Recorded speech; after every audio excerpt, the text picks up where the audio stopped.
Hello, I'm Ricky. I'm one of the committee members of the Critical Care and In-Flight Forum. I'm here today to speak to one of our nurses that is currently working within critical care, just to get an idea about his role and how he's got into the role and the experience going forward. So first of all, I would like to introduce Murray. Hello, Murray. Hello, hi, I'm Murray. Thank you. First of all, can you just tell me a bit about your role that you currently do just now? So I have a dual role at the moment. I am a charge nurse in critical care in the Queen Elizabeth Hospital in Glasgow, which is a really large hospital and has about 60 critical care beds. And I also perform a role in critical care outreach in a cancer treatment centre as the migration of the Glasgow beds into the hospital meant that the treatment centre no longer had a high dependency or an intensive care unit. So we go in and act as a nurse-led service. We support ward nurses and doctors in the cancer treatment centre in caring for patients that have any critical care needs, any patients that have, for example, sepsis or respiratory failure. We would go in and give the nurses and doctors advice on any monitoring that that patient might need, or investigations, or any treatment plans. We may take those patients into a high acuity area for additional monitoring, or we may help transfer the patient off-site to a critical care area. Okay. And how many beds are you looking after? Is it just one base, or is it a selection of services that you're dealing with? So the treatment centre has 6 wards in total, 6 inpatient wards, but there is also clinics, radiotherapy units, and also they deal with haematology and basic outpatient treatments as well. Okay, brilliant, thank you. And what experience did you have prior to that role? So I've got a surgical background. I started in general surgical and worked in a colorectal ward for a few years. I moved into working in an enhanced recovery unit when that was set up in Glasgow, which was a new unit, which was designed to take surgical post-op patients and expedite their recovery, so they got discharged much quicker than from the general wards. From there, I went into work in intensive care in a 20-bedded mixed intensive care high dependency unit, and progressed into a charge nurse role where in the new hospital when that opened. And do you feel the experience within intensive care kind of helped you in this role now? Definitely. So one of the important requirements of outreach is that if we have any deteriorating patients that will need ventilated and then taken to an ICU bed, you are helping an anaesthetist intubate the patient on site and then transfer that ventilated patient over to the intensive care unit. So it will just be really you and the anaesthetist with those skills. So you really need to have an intensive care background to assist with that. So obviously that's quite a big change as to the normal practice of being in an actual unit where you would normally have quite a lot of staff to assist and support that intubation, where it's only yourself and then okay. Okay, and can I just ask, looking at a typical shift, you go in a day shift, what would that shift look like? So as part of our role, we have to be very visible, and communication's a good part of it. We have to know what's going on in the hospital, and we have to have good relationships with both the nurses and the doctors. So we'll start off in the morning with a handover from the previous shift. Then we'll attend the hospital huddle, which is the nurse-led hospital huddle, find out what's going on in the wards, if there's anything going on overnight, and indeed anything happening that day. Then we'll go to the medical hospital huddle to find out if the doctors have any issues with patients. Then I would usually, if there was any patients in our high acuity area, we would get them reviewed by the oncologists, and we would identify any issues we have with them.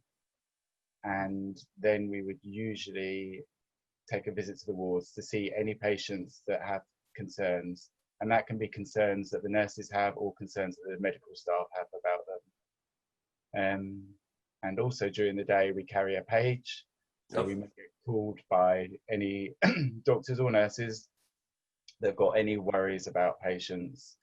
They have key indicators that they work to call us. An example is if anybody has an increasing oxygen requirement, and we set that at 30%. So anyone in the hospital that has an oxygen requirement of over 30%, they would page us, and we would go and review the patient. So required. Would you think it's safe to say that your day is probably quite reactive, depending on the needs of the patient and the wards at the time? Very reactive, and you have to be very flexible, because at any time you may need to be called away to a different area, and you have to be able to quickly identify and prioritize which patients you need to go and see. It could be someone that's come into clinic and has fallen unwell, or it could be a patient in the ward that's suddenly become septic and needs escalated care, needs to be taken over to a high dependency unit. So you have to be very flexible, and you have to be able to prioritize tasks. Okay. So we've kind of spoke about what would be an obvious challenge in terms of support, but can you tell me what other challenges you come across on a daily basis within that role? We very much act often as a go-between the doctors. Oncology doctors, their priorities may be to give the patients the treatment that they need. So if they're in for chemotherapy or radiotherapy, and their priorities will be to keep the patients in that hospital so they can get their treatment. Obviously, if they've taken very unwell, and we've referred a patient to anaesthetics might want to get them to a high dependency unit and feel that they're safer in that unit. And we also have to reassure the patient that we're doing the best thing for them as well, because often the patient will just want to stay in the hospital because they feel they might miss their chemotherapy. So we have to have a very good relationship with the patient as well. So we're very much acting as a patient's advocate, and also speaking with the different doctors about what's the best pathway for that patient. Yeah, and imagine that can be quite challenging at times as well. So looking at the role, I'm assuming obviously because you've mentioned that it's a lot nurse-led, what education and kind of experience did you get in terms of in your current role? So I work towards this role sort of gaining enhanced clinical skills. Quite early on, I made sure that I had my venipuncture and cannulation, because those things you need when you're working more autonomously. Also, it's handy that you can take arterial gases and also read those gases as well and interpret them. I went on an ECG course quite early on when I took the critical care outreach job,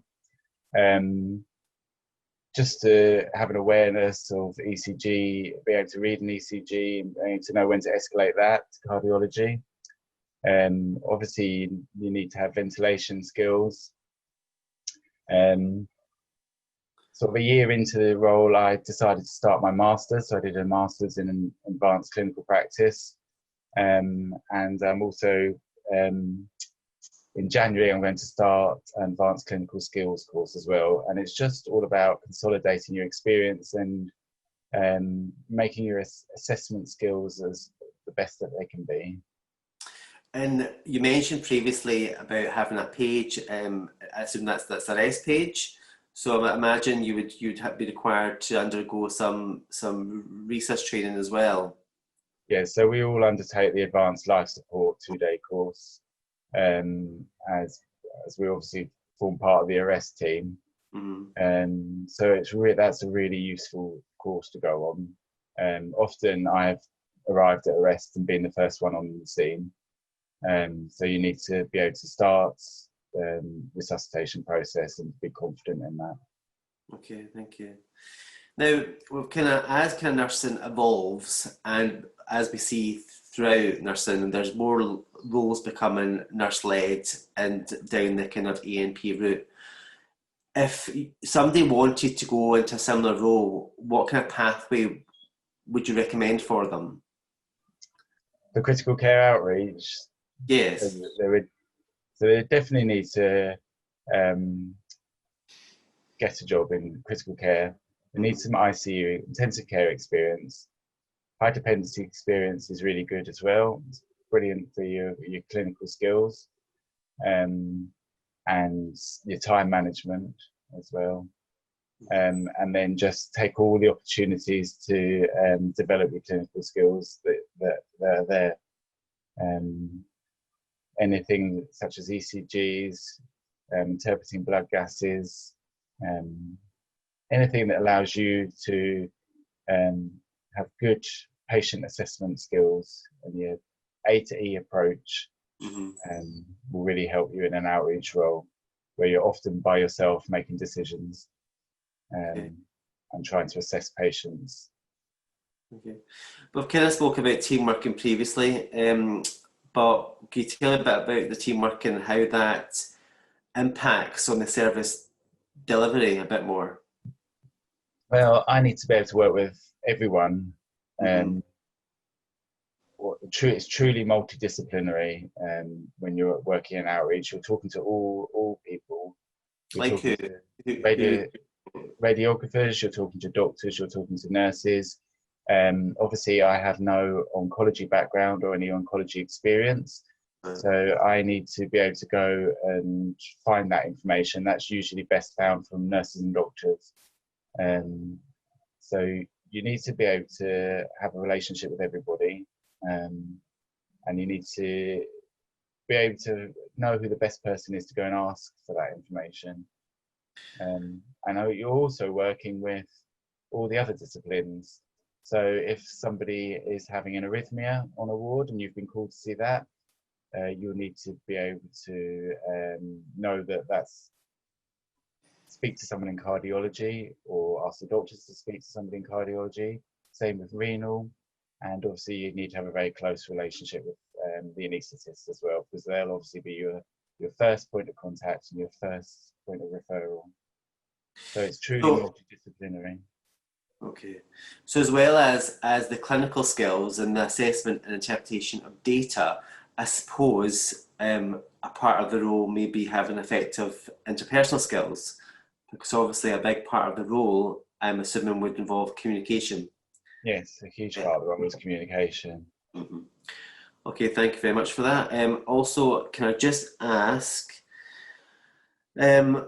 how do you feel this role, looking at your kind of career, the typical interview question, 5 to 10 years time, how do you feel the role contributes to your long-term goals? So I really enjoy this role because I enjoy the mix. I love working in critical care, and I love being a charge nurse in critical care.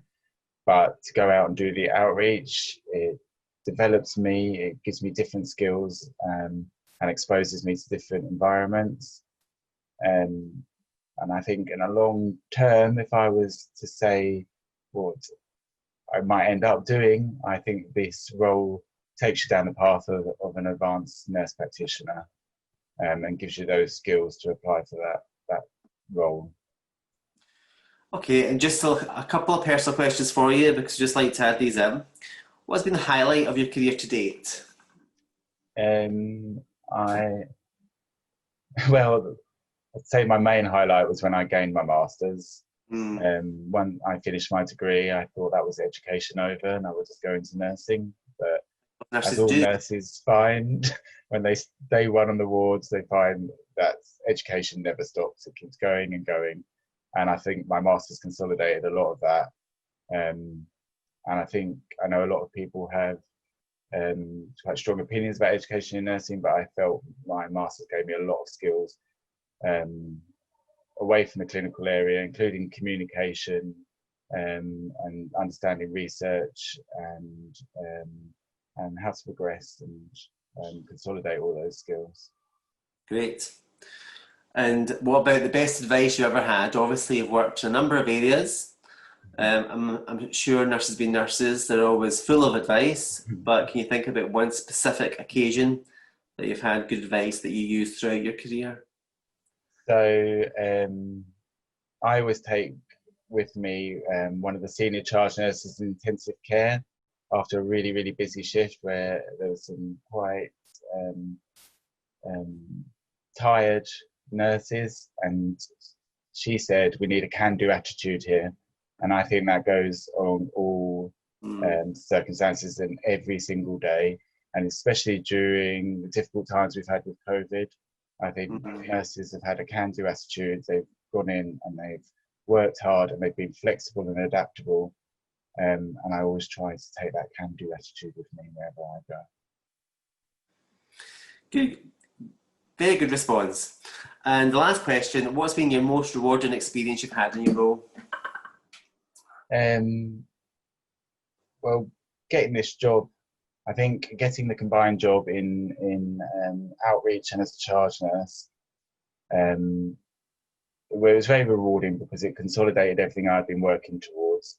And I think working as an outreach nurse in intensive care and high dependency, you don't often see your patients again. Once they've been discharged to the ward, you tend to never really see them again. Quite often, patients in the cancer treatment centre will come back because they come in as outpatients, and they'll come and see you, and they'll come and say, do you know what, I was at my lowest there and I was feeling my illest and you really helped me. And that makes it all worthwhile. Great. Murray, thank you very much for your time. Thank you. Cheers. Bye.